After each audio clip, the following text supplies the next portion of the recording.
Hey, I'm Susan Williams, and I have been asked to speak tonight on behalf of the journey that I've been on the last 2 years.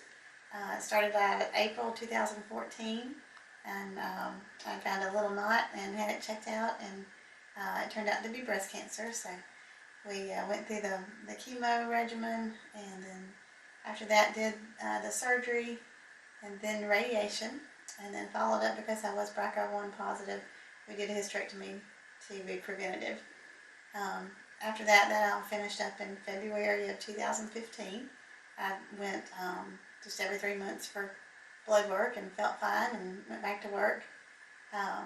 They had one level that kept rising just a little bit, but still was under normal. So I had a couple of scans, they were fine, and then in December they wanted to do another one, and they had found some spots on my lungs. So we did a biopsy, and it turned out that it was breast cancer had metastasized there.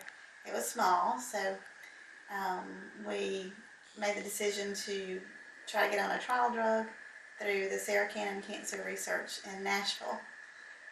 They're a place like MD Anderson, but it's a drivable place for us. So we went up there. It took a couple months to get all the paperwork through. Did not get on the trial drug, but I am presently taking chemo right now. It's just about a 45-minute chemo. It doesn't cause you to lose your hair most of the time. I feel good most of the time. A little bit tired every now and then. But I go 2 Mondays in a row and off on Monday, and that's a cycle. So I usually will go up on a Sunday and stay Sunday night, take my chemo on Monday, and come back home. And then I work the rest of the week.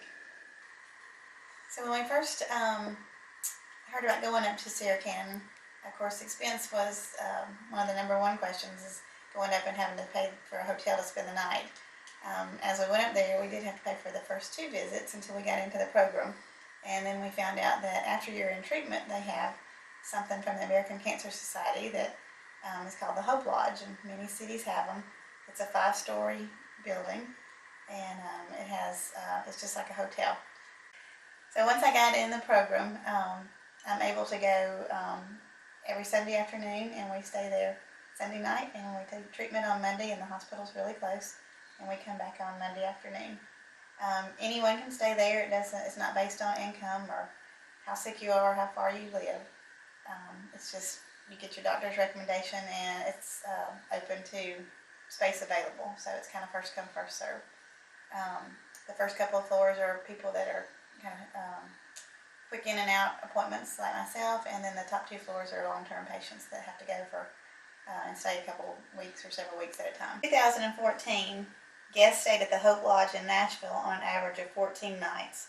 In total, the facility provided 11,188 nights of free lodging in 2014.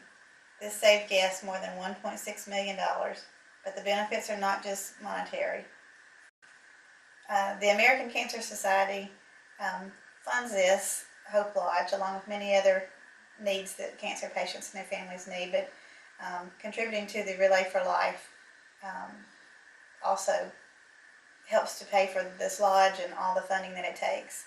The Hope Lodge is located on Charlotte Avenue in Nashville, and it gives patients and caregivers a free place to stay while they're in the city for cancer treatments. Volunteers like church groups, sorority groups, or just anybody that wants to provide some meals for guests, and local groups put on activities during the week like yoga and musical performances. They have Bible studies. They have a calendar that they put up for the month, and something's usually going on every night if you want to take part of it. As you go into the Hope Lodge, the first floor it looks like a kitchen and cafeteria to a school or a church cafeteria. It's got a big open space with lots of tables, nice TV, lots of refrigerators, several stoves, and as you go in there, all the cabinets are full of donated canned goods, spices, dishes, paperware, anything like that people have donated, and you're free to use anything that they have there, or you can bring your own.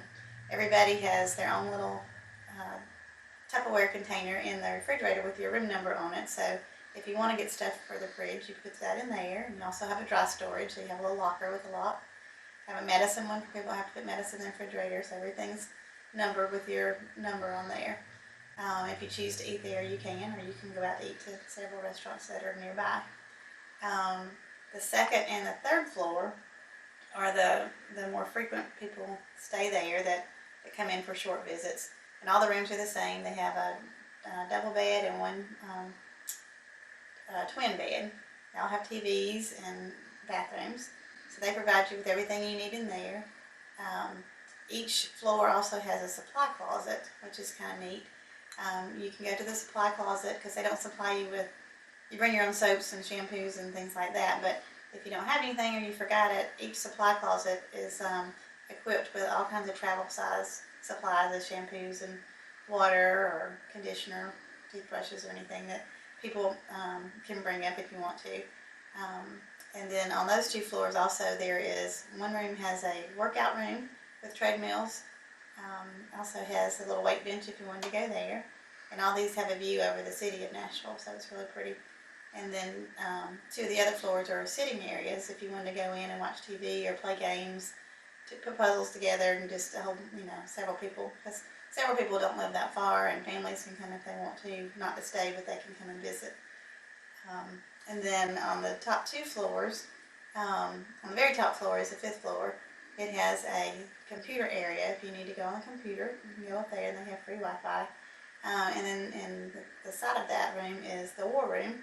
It's an all-glass building with a stained glass that looks out over the city, and it's just a non-denominational room that you can go in, and anybody of any religion can go in, and if you want to have some quiet time, you can go in there.